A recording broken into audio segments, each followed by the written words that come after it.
Hey guys, in this video, we're going to go over how to go from zero to clients while building your coaching business with the minimal amount of resources.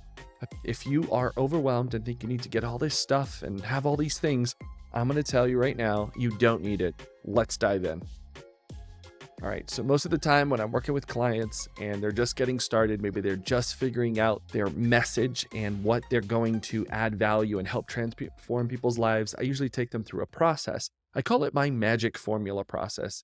It's a simple document. It's simple as in PDF simple, but the process is a little bit more detailed and it takes some effort. It takes some time. Some people take 5 days to go through this and really think about it. It's where you have to allocate some time and think about the process. That's one of the first steps that is really important. It sets the tone for what you're going to build. The other side of it, most people get caught up with what do they need? Okay. So they'll start like, sometimes I have clients where they're like building out a whole studio and they have lights everywhere and they're trying to think, oh, I can't get started until I redecorate the room, or I want to make sure I look good every day, whatever it is, right? So it's personal, then it's environment. Now, don't get me wrong, you can build on these aesthetics over time. You can first start with your personal wardrobe, and then you can decide your studio and what is it going to look like and improve along the way. I want to bring up a really powerful and impactful thing to consider. And I want to bring up one of the largest companies in the world from one of the greatest creators of our generation, and that's Walt Disney. Walt Disney started off first with just an idea to give people an experience like never before, to make dreams come true, and to create the happiest place on earth. However, he didn't just do that by opening the doors and everybody was rushing in and everything was perfect. Actually, the reality was he actually started selling the vision and the dream before it was even built. So I remember watching some videos of Walt where he was actually just pointing to a board, right, with his pointer and saying, look, this is what we want to build. This is what we want to do. And here's what it's going to have. And that was on television and that got out to the masses and people would see virtually what Disney was going to be all about. And that started creating excitement. So they started watching it as a show. Now, here's why I share that with you. I understand you're not building a theme park, but maybe you're building a place in people's lives and in their mind where does bring transformational experiences and fun, and it changes their life, helps them bring more wealth and freedom into their life. So here's my point. Walt started with nothing, just the vision, and he sold the vision. And then as he started constructing, he started showcasing, okay, here's where this is going to be. Here's where that's going to be. So you get the point. He didn't have everything all set up yet. And another very powerful statement is that he said, listen, Disneyland is always changing, always evolving. So I want you to keep that in your mind, that you also need to have that in your life. As a creator, your content is always changing. Maybe your views have changed based on maybe something in your life, life experience that happened to you. So that changes, as well as the resources and the aesthetics that you may have. Okay. I'll give you an example. Right now, it's funny. I just did a call yesterday and my buddy mentioned about this frame. This frame is one of my clients from quite a few years ago. And I reference him and I share deep stories about when we were working together, the success that we had and the growth he had in his business. However, my friend and client had reached out and said, hey, it doesn't look so good. It looks like it's folded up paper. But that's okay. It's a process, right? So sometimes when it's not the way I exactly would like it, but hey, it's getting there and that's currently what we have. Little things like that, don't let them get you hooked up. And I actually have it like that for a reason. Let me tell you something, deep down inside, that bugs the crap out of me. I want it perfect. And there's other things I want, but actually do that intentionally so my own clients can see that, hey, listen, it doesn't always need to be perfect. You don't need to have the best microphone. You don't need to have the best, most expensive camera. You don't need to have the best, most expensive laptop to run everything. You just need to hit record and get started and share your message. That's it. And things over time will get better and better over time. So I want to go over with you some resources that you're going to need right away. In just a minute, I'm going to break 5 things down that you're going to need in your business creation. Okay. The next thing I want to go over, like some important parts here. I have some notes. So one of the things is most people think they need all of the things, right? Before they even get started. All of the things may be, hey, I need to upgrade my computer. I need to upgrade my phone. I need to have the best microphone. I need to have maybe a stand-up desk like me. So whatever it may be, a lot of people think they need all the things first and they invest so much money before even getting started. You need to reverse that. You need to start with your message first. That's the most important thing. You need to start with your message and who you're delivering the content to and where are they? Where is your audience? What are the questions you're going to be asking your audience? Those are the biggest things. And also, what is their biggest challenge that you know that you have the solution that could solve and fix their problem quickly, right? That's most important to you in the beginning, not everything else, okay? Most people do it the other way around. They start buying all these things, renting out office spaces, building a studio, and do all that before they even have the primaries, knowing where their audience is, what's their biggest challenge, what's their problem, and what is your offer to help them. So most people skip all that. So now I'm going to dive into the 5 things you're going to need to start minimally in your coaching business. So first of all is a phone. Boom, that's the first one. Right here, right now, okay, I have 2 phones. So right here, I have an iPhone. So if you have any smartphone that you can use with one of these cameras that has maybe 1 camera or 2 cameras, I would say any phone that is probably since 2020 and to 25. Okay, so any phone within the past 5 years, you can use to record. Now, the camera that I'm using right now is actually on another phone. So all I did was hook up a phone to a port, and now I'm recording through a phone.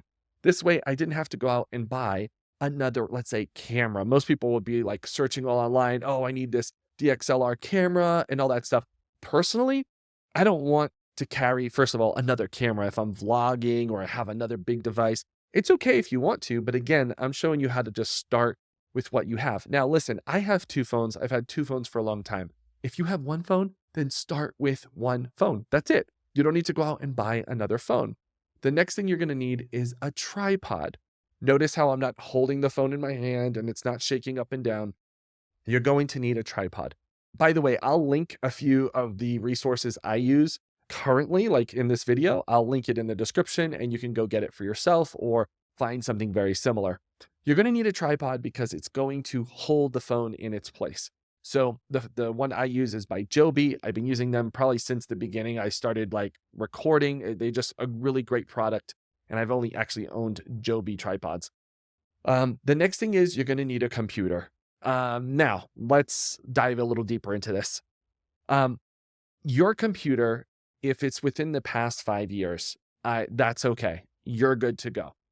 I get this question asked because in previous videos, I actually got rid of my computers. I sold my laptop. I sold any other computer I had. I only worked off an iPad, and I still have that iPad and it works really well. And actually I can record from my device, okay, and edit on my iPad. And that's the reason why I did it. I actually pushed myself to do it that way because I wanted to simplify and minimize what I was using, the tools I was using. Now, I can still do that. Do I do it all the time? It depends. If I'm traveling, yes, I will record and do everything from an iPad and a phone, and it's simple and it's done, okay? And I will get to some other points just here in just a minute about that. So the computer, if you have a laptop or any other desktop type of computer, just make sure it's probably within the past 5 years. If it's older than that, you can try it and run and record. The only thing you might want to you have to check out is what's called rendering. Rendering is where you're processing audio or processing video. So if you're creating videos, you're going to want to make sure it's processing well and maybe doesn't take 10 hours to render and export a video. So that's something you might want to keep in mind, but you're safe if you have bought a computer within the past 5 years. All of the most recent computers are pretty much good with that. And so I think you'll be fine with that. Okay, the next thing is a microphone. This is key. This is actually more important than video. Most people will be lenient on video quality, but not audio quality. When people are listening, you may have a video playing. Like right now, you may be listening to me, but not watching me. And that audio should be crystal clear. Don't cheap out on audio. Don't dip on this one. Audio is really important. The good thing is with audios and mics, now, whether you taking it virtually, like you're taking it on the road with you, or you're keeping it in your home, in your office, it's not that expensive. Microphones on the middle range to higher end range are between $100 to about, I would say, as much as $300, but I wouldn't even go that high. Honestly, you can get the mic I'm using right now. If I recall, I think was $100. The microphone itself, it was either $100 or $150. Then the stand that I have it on is $100. So this microphone setup that I have right here is no more than $300. It's under $300, and I have this mic set up. And the cool thing is it all folds in on itself, the stand, and I can actually take it with me. I can travel with it if I wanted to travel with the stand. Now, if I did not, okay, if I didn't want to take this and I didn't want to move it and I still want to travel and I want to record. Now, you can do some other things. You can get a lavalier microphone. You can get an extended quality microphone. I'll put that in the description as well. Just make sure, get a microphone that matches your lifestyle. For me personally, I can take this microphone, I can collapse it and take it with me and pack it in my suitcase, and it's good to go. And this particular microphone connects right to the computer or iPad with a USB-C plug. So if you have any modern, like I said, within the past 5 years, you can plug in your USB-C to your laptop or to your computer or to your device, your tablet, and there you go. This microphone also has an XR cable port, so that would do like a controller, an amplifier, and whatnot, and you could have more options that way. Okay, so that again, that's another minimal thing you're going to need. Now, I will tell you this: have I recorded podcast episodes with just my phone audio? Yes, I have. I've actually, when I first started my Fearless Millionaire podcast, if you go back and listen to the first, I think 20 episodes, I don't remember how many it was, but I literally recorded outside, a little bit noisy in the background, a little bit, but on my phone.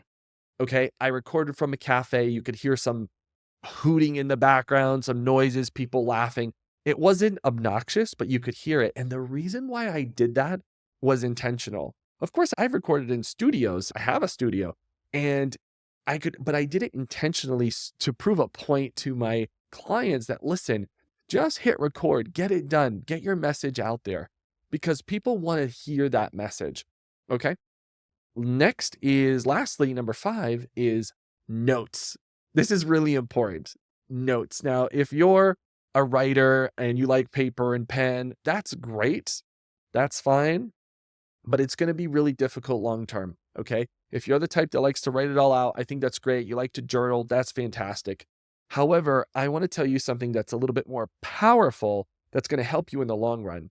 I made this transition years ago. I remember I have like stacks of binders, paper binders, and spiral 3-ring binders as well, filled with notes from seminars and conferences that I went to, and others were like part of coaching programs, and my checklist and everything was it was paper and physical. What I did was I took those notes and I sent them to a digitalization company. They scanned them all and put each one in a PDF. And I can always go back to those PDFs. Now, the good part about this is I can search for a keyword. Let's say I wanted to look up the word sales or coaching session. I could literally type it in and it would bring up all the times, almost like finding like grammar errors. It's something like that.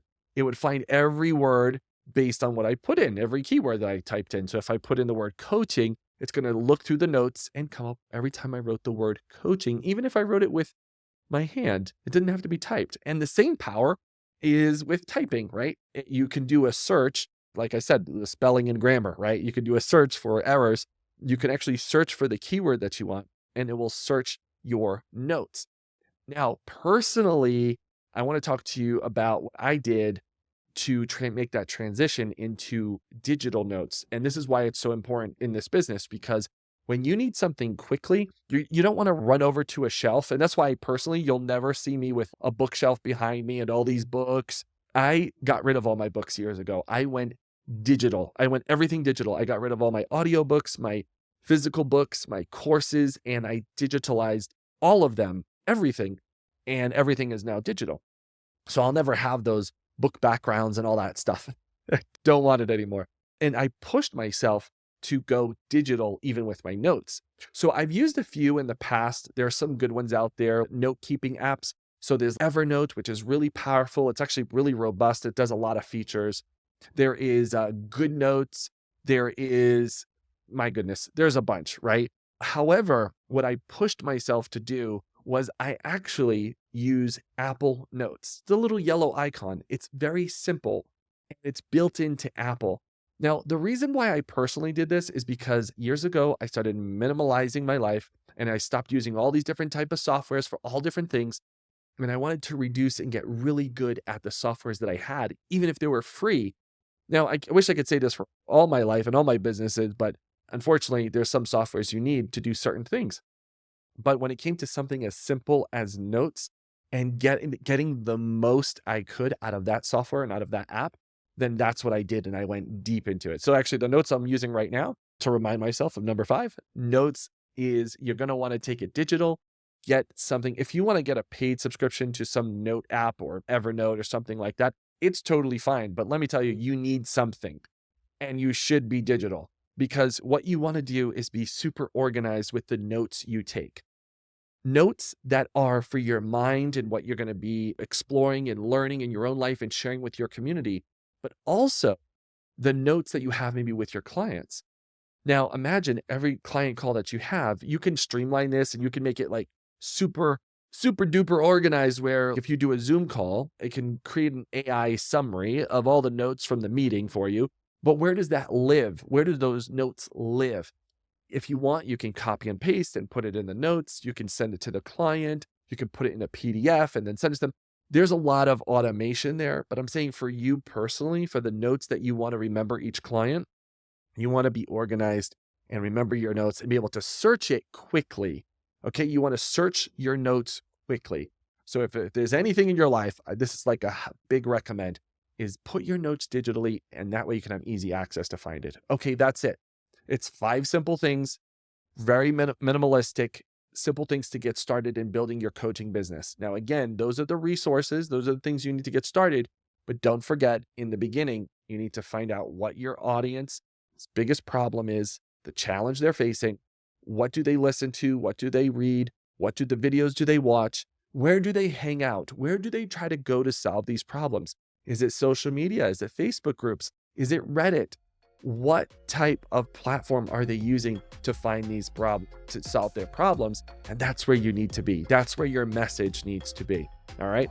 Hope this helps. If it does, let me know. Give me a like on the video or put your questions in the comments below. I'll see you in the next one.